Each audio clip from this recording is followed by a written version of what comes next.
How's it going, everybody? Ridiculously Awesome Machines here. This is going to be our, I believe, fourth video in the installation. Hopefully everybody's looking forward to it. Last couple episodes, we've just been covering the other components. The last episode we did was covering CPUs and motherboards. If you've been keeping up with posts, I made a post today saying that I was going to do the video on GPUs, and that's exactly what we're going to do today. GPUs, it's not going to be super overcomplicated or anything. They're a pretty simple thing. The only thing you got to understand is, since we're already on the motherboard page, these PCIe slots, we're going to cover the reason why you also want to check your specs for your motherboard's PCIe slots and for your GPUs.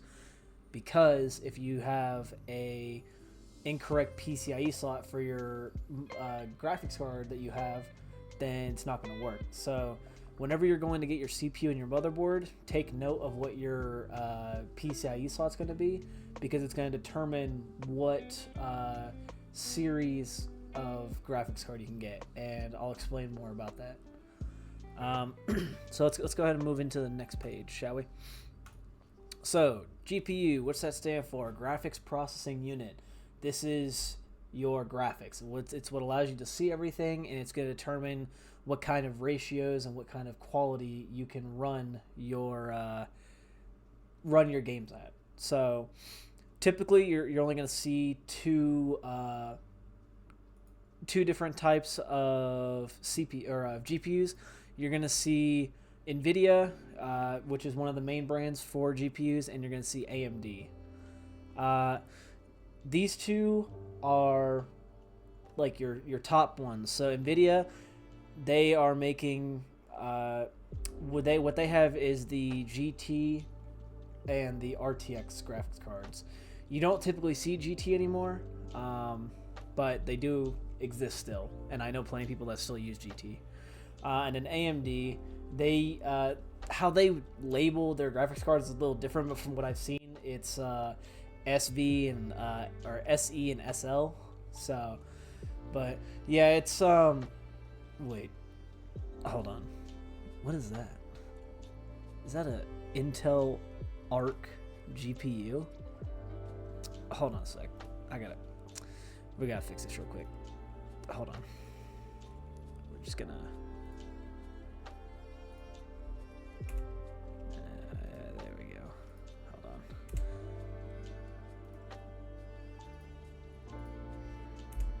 There we go. Yeah, we don't want no filth on this slideshow. All right, back to what we were talking about before something ended up getting on there wrong. So for GPUs, typically you're going to see NVIDIA and AMD. For NVIDIA, they have GT and RTX. RTX is the more common one now because that's what they've moved to. The only difference between GT and RTX is when they started moving into the ray tracing. There's not a whole lot to it. Ray tracing is just if you have fancy, if you want to be able to see like reflections while you're playing games and stuff.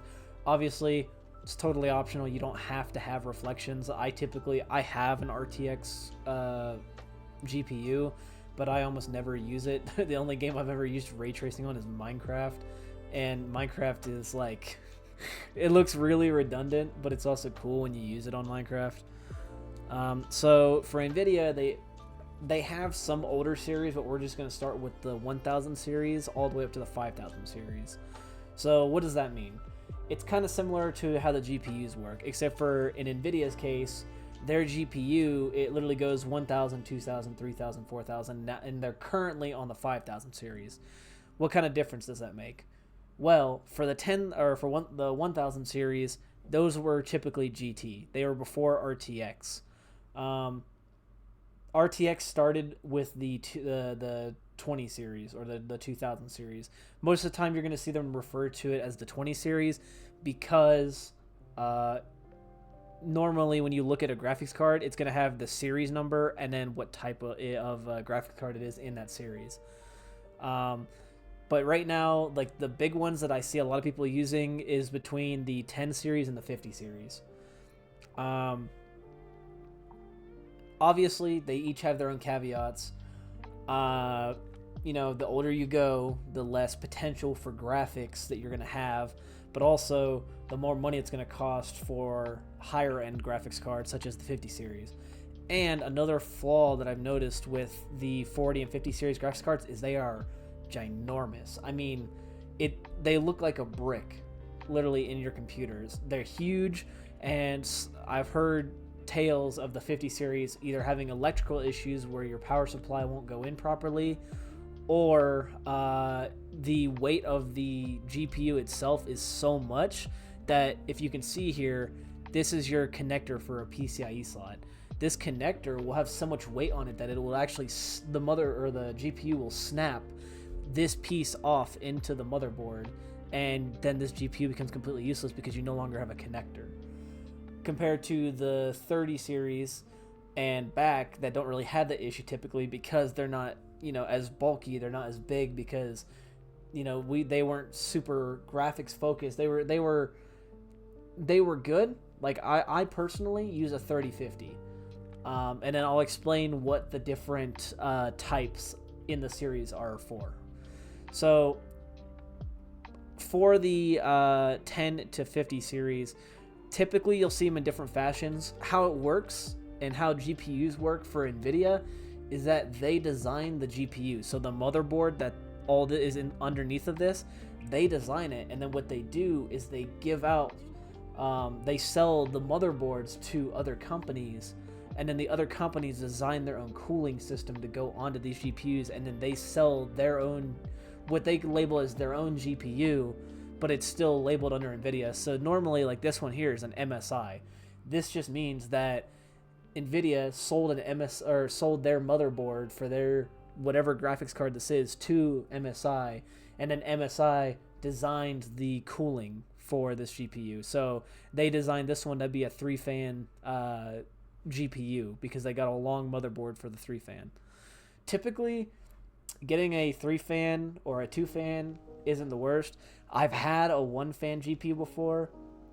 I would never recommend it. The more cooling for your GPU, the better, because the less chance that your GPU might overheat.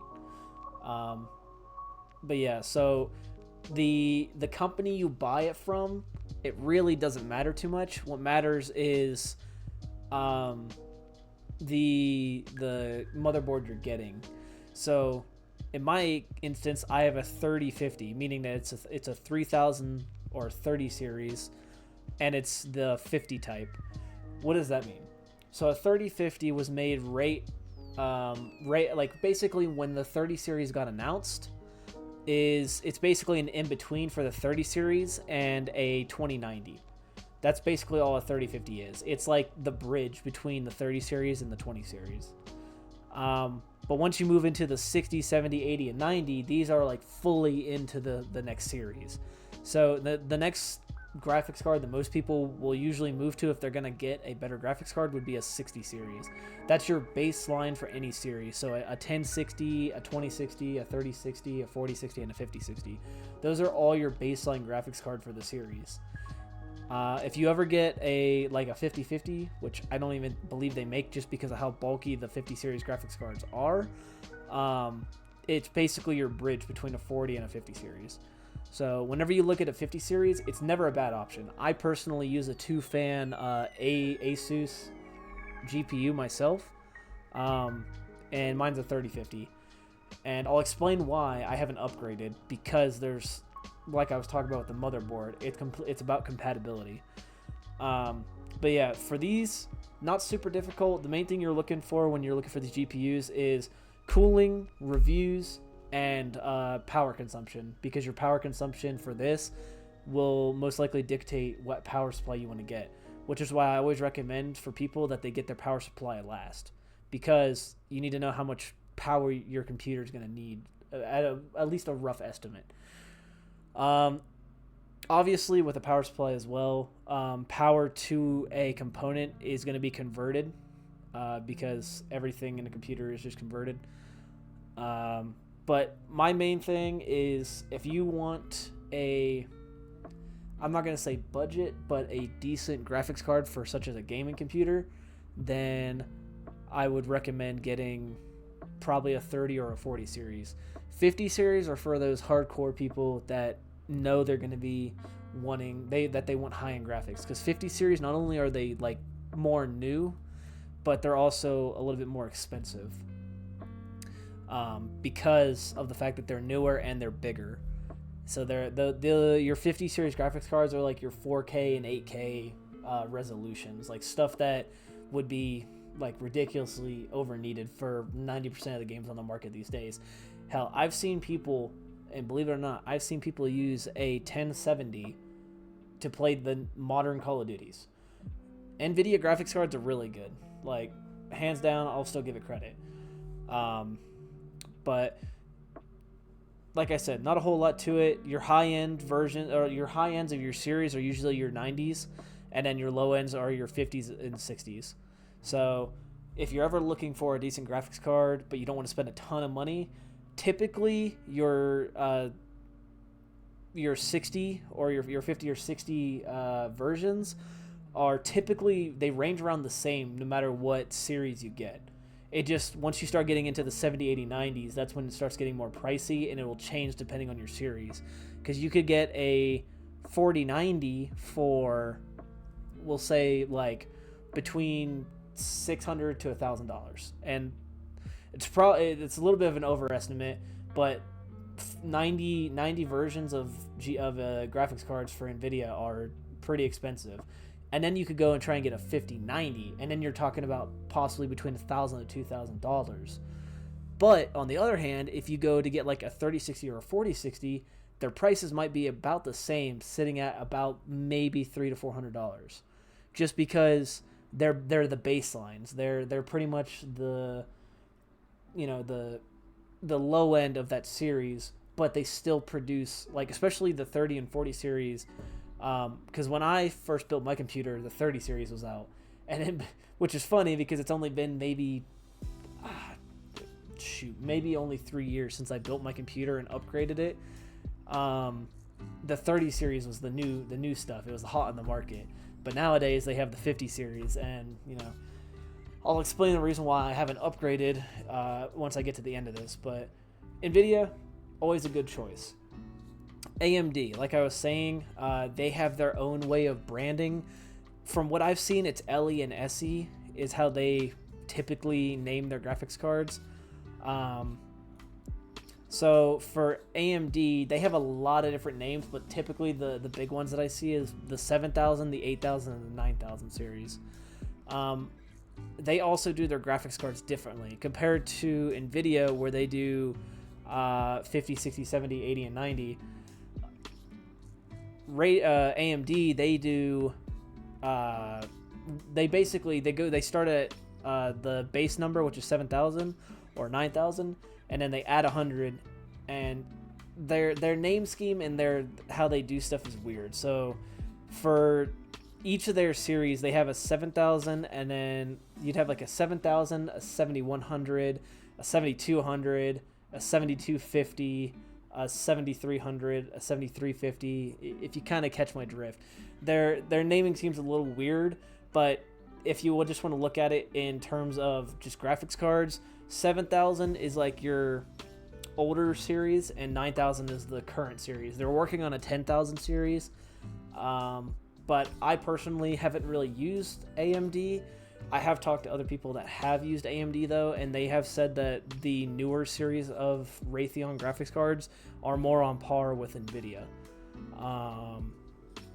I mean, this is obviously going to be your preference.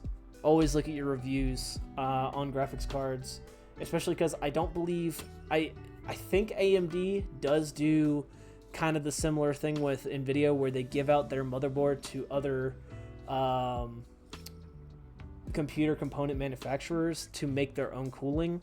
But from a lot of the photos I've seen, it's mostly just AMD's cooling that comes with it. Now, maybe they have a theme to it, and that's the reason why they don't want other people to make their own, but I have seen a couple of them that are crosses between AMD and another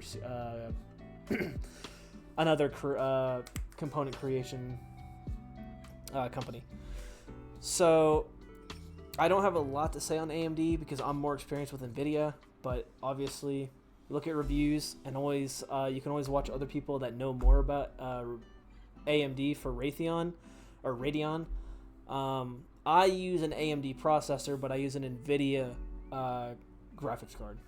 So I can tell you about Intel's processors and AMD's processors, but when it comes to AMD's GPU, I'm not super experienced on it, just because from when I was originally building my computer to now, AMD never really had a good standing with the computer community when it came to using their graphics cards. Only up until recently have I heard actually good stuff coming from AMD's graphics cards.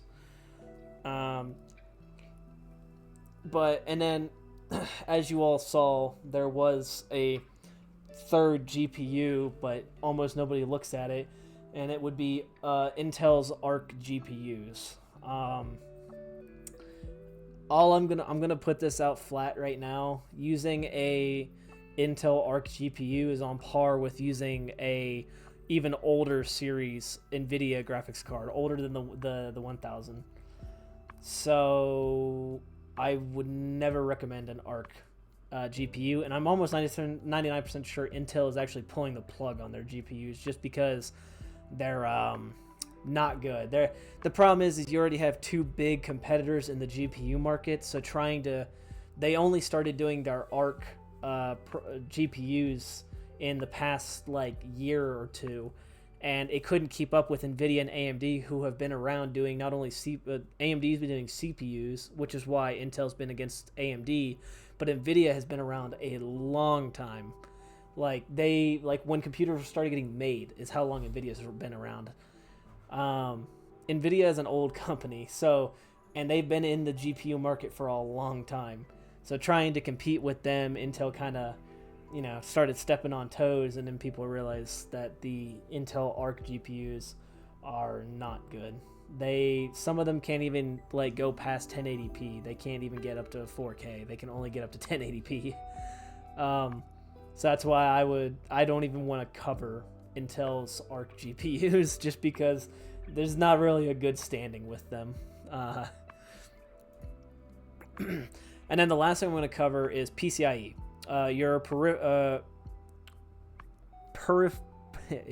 Y'all can read that. Peripheral Component Interconnect Express. That's the full fancy name. Usually if you hear somebody say PCIe, it just means the slot on your motherboard that fits your GPU or other components. There are different sizes of PCIe slots, meaning that this here would be, I believe, a 16-pin PCIe slot requirement for this. The other thing you have to worry about with other than size is your versions. I typically, unless they started doing them recently, I haven't seen a lot of PCIe 6.0s, but your older motherboard that will use the 10, 20, and 30 series are PCIe 4.0. At least for NVIDIA, the 40 series and the 50 series, or the 4000, 5000 series of NVIDIA graphics cards, use the 5.0 PCIe slot. Meaning that if you buy a motherboard that has a PCIe 4 slot, you're going to be limited to, for at least on NVIDIA's side, to the 1000 to 3000 series. That's the reason I can't personally upgrade my GPU, because my motherboard only has PCIe 4.0. If I decided to upgrade my computer, like my whole motherboard and everything in it, then I could upgrade to a PCIe 5, which would allow me to be able to get a 40 or 50 series. Again, though, if I upgraded my motherboard, then I have to upgrade my CPU, my RAM, I have to upgrade my GPU. Basically, I would be taking what's already in my computer and throwing it out so I can completely replace my motherboard and all the components on it. So in that instance, that's where I would basically just consider building a new computer, which is why I haven't. That's why I personally use a Ryzen 9 5950X for my CPU, and I use a 3050, which is pretty much the best I can get. I could theoretically, if I wanted to, upgrade to a 3090. The problem is because the 30 series has fallen in only the 3 years since I've really, built this computer. It's fallen so far behind, it's actually almost more expensive to buy a 30 series graphics card now than it is to just move to a new series. And that's the unfortunate part about how fast computer components come out, is that I'm basically kind of limited to what I had when I built it. So you always want to remember your potential for upgrade, as well as reviews and cost, and also use.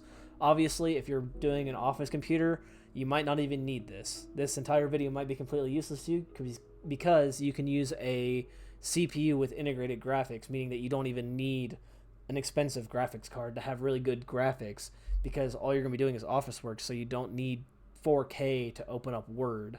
Or in my case, I'm using a graphics card to do a PowerPoint presentation for you. So the biggest thing about GPUs, and like I say in every video, with any component, is compatibility. You want to make sure you read the descriptions and read reviews of your motherboards and of all your components. So I'll give you a tip, which is a pretty good tip to know.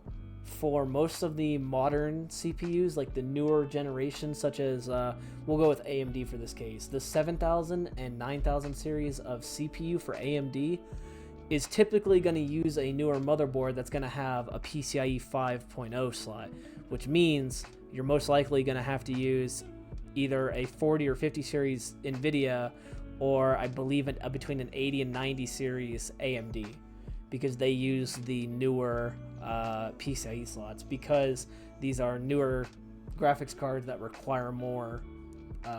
They require more, so you have to update them.